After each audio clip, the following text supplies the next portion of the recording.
She was 10 minutes late. And even now, as I stared at her signature on the resume in front of me, I still couldn't decide whether this was some kind of cosmic joke or punishment. Tessa. Her name sat printed in bold Helvetica, top center. The name I used to write on Christmas tags, emergency contact forms, and in my will. The name that sat beside mine on the divorce decree like an afterthought. She was sitting right there, across from me, right now, adjusting her blazer, flipping her hair, apologizing for traffic like I didn't know she always left late and blamed everyone else. Still performing, still polished, still so unaware. She didn't recognize me, not even a flicker of hesitation in her eyes when I called her in. Maybe it was the glasses. Maybe it was the fact that I wasn't slouched in a cardigan with coffee stains anymore. Maybe time had scrubbed me clean from her memory. But I knew her. Every nervous breath. Every glance toward the window when she was pretending to think. Every carefully chosen word, curated, softened, professional. She was interviewing for a project manager role. One that required stability, humility, and communication. I almost laughed. The pen in my hand shook. I gripped it tighter and focused on the page. I needed to hold it together. Just long enough to get through this meeting. Just long enough to not fall apart in front of her again. Tell me about a time you had to rebuild trust with a client, I said, not looking up. The irony stung like vinegar in an open cut. She smiled, tilted her head. Her voice didn't shake at all. That's a great question, she said. Of course she said that. She always said that when she needed time to lie. I wasn't sure which part of me hated her more, the one that remembered her cheating, or the one that still wanted her to recognize me. I asked more questions. Generic ones. Bullet point prompts I didn't even care about. I nodded. I wrote fake notes. She kept talking like this was a normal interview, like we weren't two people who used to sleep under the same roof. She never looked twice. I started to wonder if maybe this was the final insult, that I could be 3 feet away from her and still invisible. When the interview ended, she reached to shake my hand. Thank you so much, she said, eyes bright, hopeful. It would mean a lot to me to work somewhere that feels grounded. Grounded. The woman who once left me on a Sunday morning with a voicemail saying she was emotionally untethered was now here begging for a steady paycheck. I stood up. I didn't take her hand. Instead, I said just one word. Approved. She blinked. Wait, really? I nodded. You'll hear from HR by Monday. I walked her to the door, my throat tight.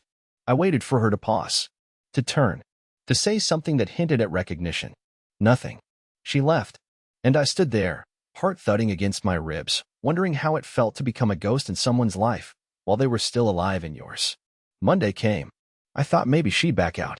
Maybe the memory would click into place over the weekend, and she'd withdraw her application out of embarrassment, or guilt, or shame.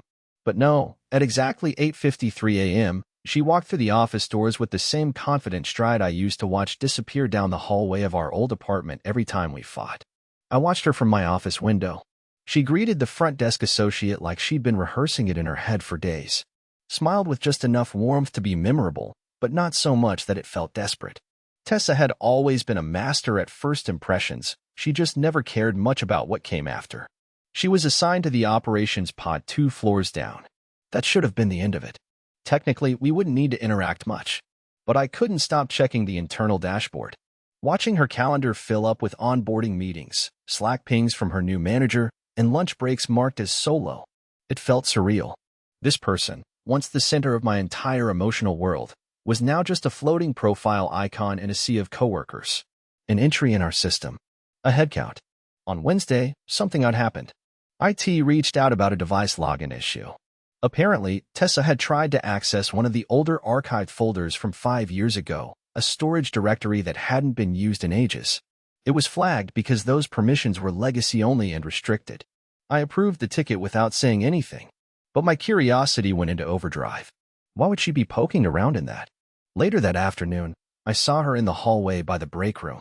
She had a notebook pressed to her chest and was speaking with Alex from HR. I lingered by the vending machine, pretending to care about trail mix, but really just eavesdropping. I used to know someone who worked here, she said casually. A long time ago. I thought maybe there'd still be some old files. Alex smiled politely, clueless. Could be. But most of that stuff was cleared years back.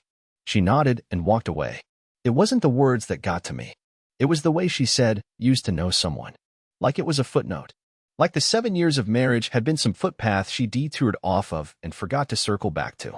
That night, I did something I hadn't done in years.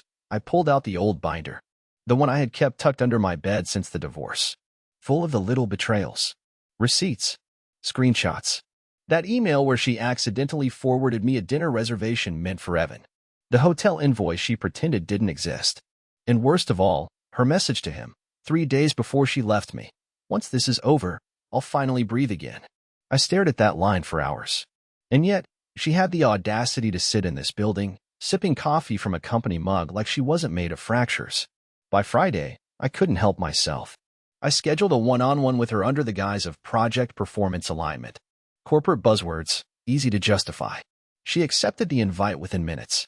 She walked into my office with that same smooth glide, the one she used to have when she wore those heels I bought her for our 3rd anniversary. She didn't recognize the room. Or me. Not yet. I gestured to the chair. How's your first week going? She smiled, crossing her legs with measured poise. Busy, but good. Honestly, this place has a different energy. I like it. I leaned back, steepling my fingers. That's great to hear. I hope nothing is felt familiar. She tilted her head. Familiar. There it was, the first crack. The faintest flicker behind her eyes. A pause. But she blinked it away. I meant, familiar like déjà vu, I clarified, smiling like it was all a joke. You know, sometimes old places have echoes. She nodded slowly. No, nothing like that. I mean, maybe the name sounded familiar, but I wasn't sure from where. She still didn't know. She didn't remember the late nights I spent curled on the bathroom floor, clutching a toothbrush and trying not to scream.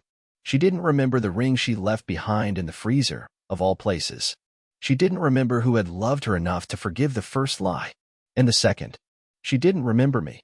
But I remembered everything. And I wasn't sure what terrified me more, the idea that she truly forgot, or that she remembered perfectly and simply didn't care. I couldn't shake the feeling that she knew. Not everything, not who I was, but something. Some vague discomfort in her bones that made her restless in her chair during our meeting. The way she kept touching her bracelet. Tessa used to do that when she lied. A tiny nervous tick disguised as elegance. And as I watched her walk away that day, I felt it in my gut. She wasn't just here for the job.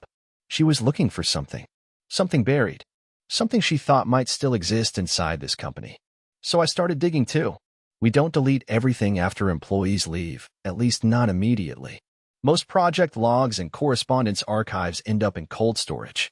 Old emails, flagged messages, client folders that haven't been touched in years. Most of it useless. But some of it, well, some of it is where the ghosts live. I spent a few hours that night, long after the building had gone quiet, going through her name in our digital archive. Not the new application file, but anything that might tie her to our firm before this. I wasn't sure what I was hoping to find. I told myself it was just curiosity, closure.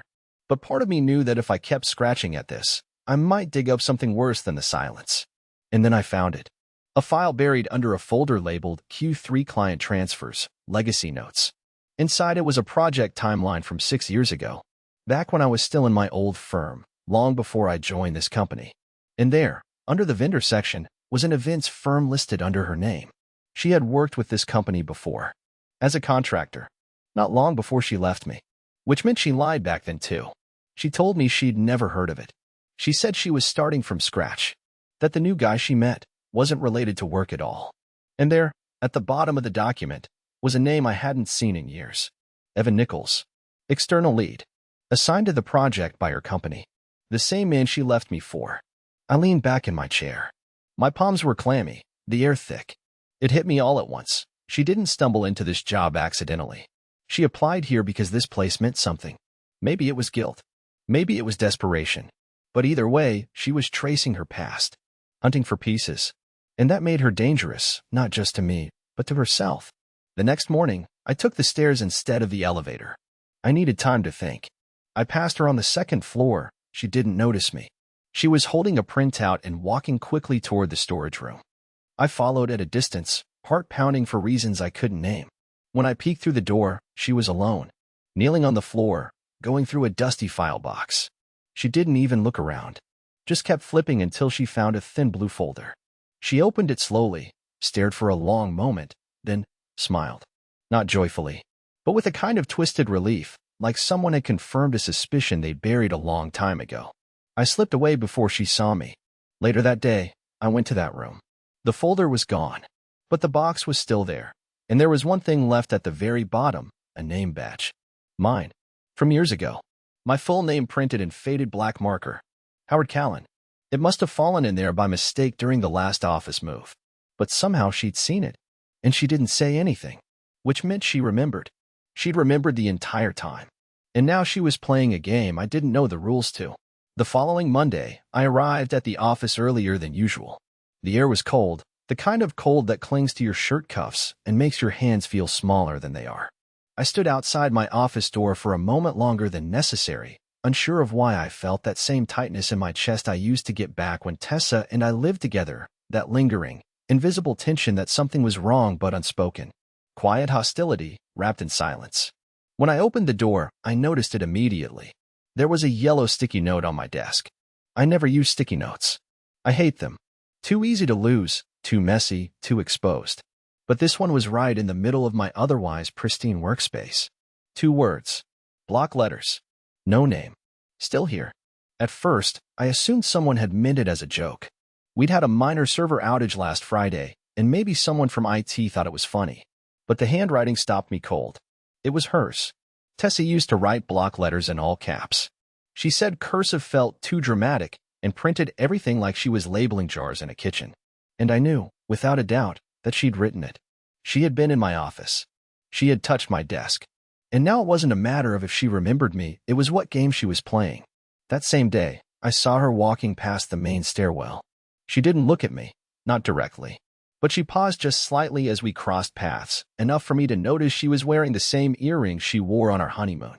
I remembered those earrings because I'd spent half a paycheck on them. I remembered her crying when I gave them to her. And I remembered her leaving them behind in the kitchen drawer when she moved out, telling me she didn't need to be reminded of who she used to be. But now, they were back, just like her. That night, I stayed behind again, under the pretense of cleaning up end-of-quarter paperwork. In truth, I was watching the hallway through the reflection of my darkened office window. At 7:41 p.m., Tessa reappeared. Alone. She went into conference room C and didn't close the door all the way. I waited 5 minutes, then followed. I stood in the doorway and watched. She was looking at the framed photo on the wall, an old black and white picture of our company's founders. Most people walked past it without a second glance, but she stared at it like it was a painting in a museum. I cleared my throat, and she turned. Didn't mean to intrude, I said. Her expression didn't flinch. You're not. We stood there in that strange silence. The kind you can only share with someone who once knew what your morning breath smelled like. Then she said it. I used to know someone who worked here. A long time ago. Is that why you came back? Her lips tightened. She didn't answer right away. Just folded her arms and nodded toward the photo. It's strange. This place hasn't changed much. But I have. I couldn't stop myself. Have you? She looked at me then, really looked at me. And in that moment, something passed between us that didn't have a name. Something old and unresolved and sharp around the edges. I came here for a reason, she said quietly. But I didn't expect this. I wanted to ask what this meant. I wanted to shout. I wanted to demand why she pretended not to know me. Why she left that note. Why she was wearing those earrings. Why she could act like our history was just a shadow passing by the water cooler. But all I said was, this job, you're doing well at it. She tilted her head. You think I don't know who you are? I froze. She smiled, not cruelly, not kindly. Just knowingly. I knew the moment I saw you. I just wanted to see how long you'd hide. Then she walked past me, slow and deliberate, like she'd just handed me a secret and wanted to watch it burn in my hands. I didn't sleep that night. Because now I wasn't just dealing with the woman who broke me. I was dealing with a version of her I didn't recognize. And I was starting to wonder if I had ever really known her at all. I told myself I wouldn't check her workspace. That would have crossed a line, right? That would have made me the petty one. The haunted ex. The man who couldn't let go. But I crossed that line anyway. I waited until Friday afternoon, when Tessa left the building early for a client meeting. I watched her Uber icon pull away from the curb through the office security feed. And then I walked down to her floor like it was just another audit review. I didn't need to break into anything. That was the strangest part. Her desk drawer wasn't even locked. Inside was a folder. Not thick. Not marked. Just cream-colored cardstock with no labels, no tabs. like it was meant to hide in plain sight. I opened it, expecting, I don't even know, maybe old resumes, client briefs, office gossip. But what I found made my breath stop halfway in my chest. There were only 3 items inside. First, a photo one I hadn't seen in years. Us, me and Tessa, sitting on the front porch of our old apartment building. I was holding a coffee mug in one hand and a book in the other. She had her legs across my lap, laughing at something I must have said. I remembered the exact moment. A neighbor had just yelled at his dog for peeing on the steps, and I'd made some dumb pun about leashes and democracy. She laughed so hard she snorted. I hadn't seen that smile since before she started vanishing on weekends. The second item was a folded napkin. I recognized it immediately. Printed with the name Barletta's, the little jazz bar we used to sneak into after work. We had our last good night there before it all fell apart. The napkin had a message written on it in her handwriting. You never finished that song. It was true. I'd once promised to write her a song on guitar for her birthday. I got halfway through and stopped. I said it didn't sound right. The truth was, I was afraid it wouldn't be good enough. The third item was a copy of a resignation letter. Drafted and signed. Dated next Friday. A letter to HR stating that she'd like to terminate her contract at the end of the month due to personal clarity. Clarity? What the hell was happening? This wasn't the behavior of a woman climbing a career ladder. This was the behavior of someone on a pilgrimage. She didn't come here just for the job. She came to dig up something that belonged to both of us. And maybe, just maybe, she came to bury it properly. That night, I stayed late again, walking empty corridors like a ghost haunting my own life. I sat at the edge of the stairwell and stared at the office parking lot lights flickering on the rain-slick pavement. I felt the weight of those 3 items in my mind, the photo, the napkin, the letter, like they were pieces of a puzzle I wasn't ready to solve. And then I got the email. From a company address. No subject. No body. Just one attachment. An audio file. I stared at it for 10 minutes before playing it. It was a voice memo. Recorded recently. Tessa's voice, quiet, unsteady, like she was speaking to no one. Or everyone. I didn't come here to be forgiven, she said. I didn't come here to apologize either. I needed to stand in the place where everything broke. I needed to see what I left behind. And I needed to know if it was still standing. Click. End of message. No name. No timestamp. No explanation. Just her voice, echoing through my headphones like a ghost whispering in a church. And for the first time in a long time, I didn't know if I wanted answers anymore. Because what if the truth, the one she was finally ready to give me, was something I couldn't carry? I didn't reply to the audio message. I didn't even mention it when I saw her the next morning. But it stayed in my head like a ticking sound you can't locate in your car, soft enough to ignore, but steady enough to drive you crazy. I watched her that day, not from the shadows, not like a spy, but openly. Like someone watching the last leaf on a tree just before winter. She moved slower. She spoke less. She stared at screens longer than necessary, like her thoughts were somewhere far from the task at hand. That afternoon, I walked into the quiet corridor between the West conference rooms and waited. When she turned the corner, she almost walked right past me. I got your message, I said. She stopped. I didn't send it, she replied, her voice low, guarded. I raised an eyebrow. But it was your voice. She looked at the floor. I recorded it, yes, but I didn't send it. I saved it in drafts. Maybe I left my screen unlocked. Maybe someone found it and hit send. Or maybe, I said carefully, you wanted me to hear it but couldn't make yourself hit the button. She didn't argue. That silence between us was louder than anything either of us could have said. I want to ask you something, I said. And I want the truth this time. No metaphor. No careful answers. She nodded slowly. Okay. Why did you come here? Tessa sighed. Not a dramatic sigh. A quiet one.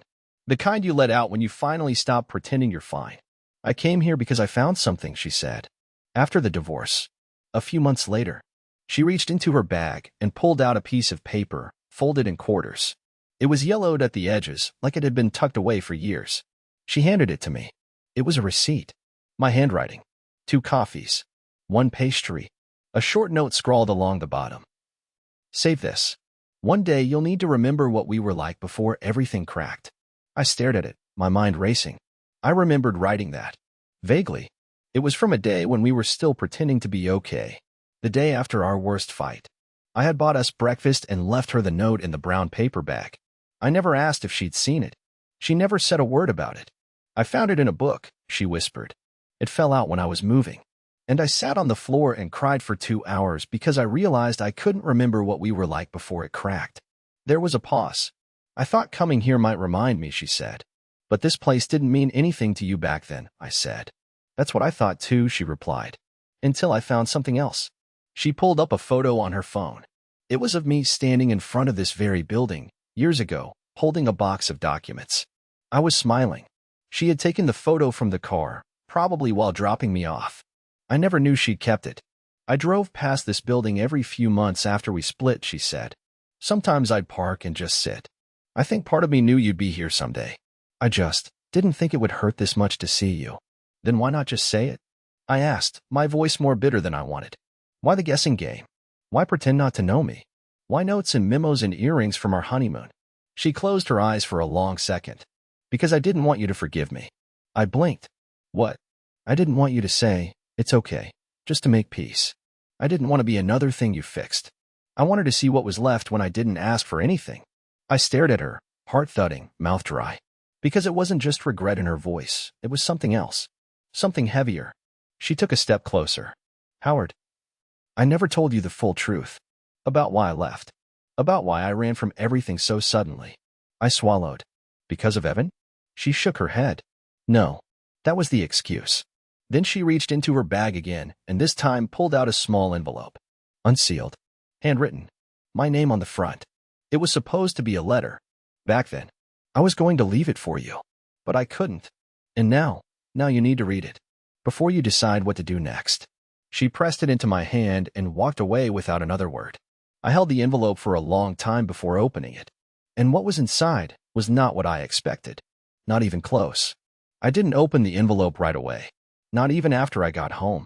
I placed it on the kitchen counter like it was something fragile, like it might crumble if I breathed too hard.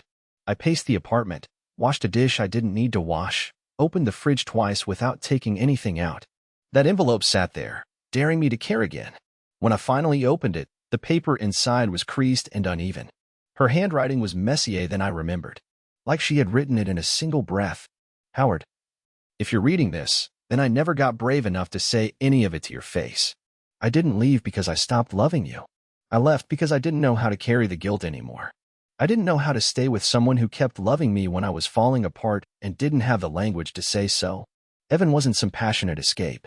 He was a distraction. He paid attention to the version of me that looked fun on the outside. You saw the rest. The broken pieces. The version that didn't know how to be happy without an audience. Do you remember the night we found out I couldn't carry to term? That night you brought me soup and told me we could try again?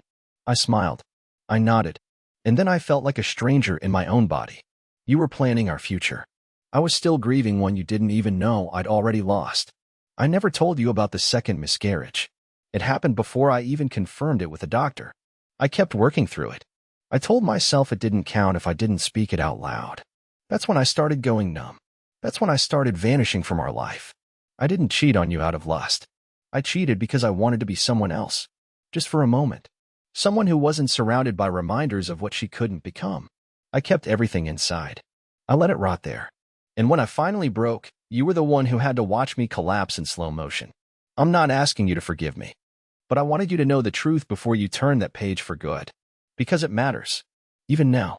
Even if we're just two people on opposite sides of a glass wall. Tessa, I read it twice. Then a third time. And for the first time in years, the anger didn't show up. Not because I was ready to absolve her. But because something shifted, like the ground beneath the story I'd been standing on had subtly tilted. What I thought had been betrayal wasn't simple anymore. It was layered in things I never saw. Grief I never heard. Pain she never trusted me with. And maybe that was the real break, not the affair, not the lies, not the running, but the silence. The next morning at work, she wasn't at her desk. Her laptop sat open. Her coffee still steaming. But she was gone. I checked the schedule. No meetings. I called her work extension. Voicemail. For a moment, I thought she'd left again. Another vanishing act. But then I saw her sitting alone in conference room B, staring out the window. She didn't turn when I entered. She just said, "Did you read it?" I nodded. My throat felt thick. "I wanted to hate you," I said quietly. For years, I wanted that to be easy. And now, I don't know. I'm tired of being right about the version of you I made up just to stay angry. She turned to me slowly. Her eyes were wet but not broken. She looked like someone who had spent a very long time in the dark and was just now letting her eyes adjust to daylight. "You don't owe me anything," she said. "But I owed you that letter. I should have given it to you 5 years ago. You didn't think I could handle the truth back then?" "No, I didn't think I could." We sat in silence for what felt like an hour. Then she asked, "So what happens now?" And I realized I didn't have an answer. Because this wasn't about restarting something. This was about facing the wreckage and deciding whether we had the courage to stand in it together for one more minute before walking away, or if we'd simply close the door and never look back. But the truth? That decision wasn't just mine anymore. We didn't speak again for 3 days. She came into the office, did her job, made polite conversation with the team, smiled when appropriate, and avoided me. Not out of malice, not out of fear, but because, I think, she knew I needed space. And because she finally understood that healing doesn't arrive on command. It creeps in quietly when no one's watching. During those 3 days, I kept the letter in my drawer. I read it once more, not to analyze, not to dissect, just to feel what it meant, not what it cost. I started to realize that the version of Tessa I'd been angry at all these years was never real. It was a frozen sculpture of resentment I'd built in my head just to stay upright. Because rage is easier to carry than grief, especially when you never get to say goodbye properly. But now I had the goodbye, and strangely, I didn't want to use it. Friday evening, the office was empty again. Another end of another week. The windows reflected the first hints of sunset. I saw her walking toward the elevator, her bag on her shoulder. She didn't see me standing near the break room until I stepped forward. "Tessa." She paused. I held up my coffee mug. "I don't have an answer for you, but I have 15 minutes and 2 chairs in conference room C. You want to sit and just talk?" She looked at me, tired but soft. "I like that." We sat down with nothing between us but a stale cookie someone had left behind and the quiet hum of an old HVAC vent. She crossed her legs. I folded my hands. Neither of us knew where to start, but that was okay. It was the kind of silence that felt like a beginning, not an ending. "I don't think we could ever go back to who we were," I said after a while. "I wouldn't want to," she replied. "That version of us was built on too many unspoken things." "But I'm not angry anymore," I said. She smiled faintly. "That's more than I deserve." "Maybe," I nodded. "But it's what you got." She reached into her bag and pulled out a small notebook, the same one she'd kept on her first day at the job. She slid it across the table. I opened it. Inside, page after page of notes. And in the back, a song. My unfinished song. She had copied the lyrics I'd left behind years ago, the ones I'd given up on writing, and filled in the ending herself. "You remembered," I whispered. "I never forgot," she said. "We didn't kiss. We didn't hug. We didn't promise anything. But as we walked out of that building together, 2 people no longer hiding, no longer spinning narratives to protect themselves, I realized something important. We weren't repairing something broken. We were building something new. A friendship. A respect. A strange, fragile piece that didn't erase the past, but didn't let it dictate the future either. 2 weeks later, she submitted her resignation, officially this time. No hidden letters. No dramatics. She told the team she was moving on, and she meant it. But before she left, she handed me a coffee. No note. Just a quiet smile. And as she stepped into the elevator for the last time, she turned and said, "Next time you finish a song, let someone hear it." I nodded. "Next time." And that was the end. But somehow, it felt like the most honest beginning we'd ever shared.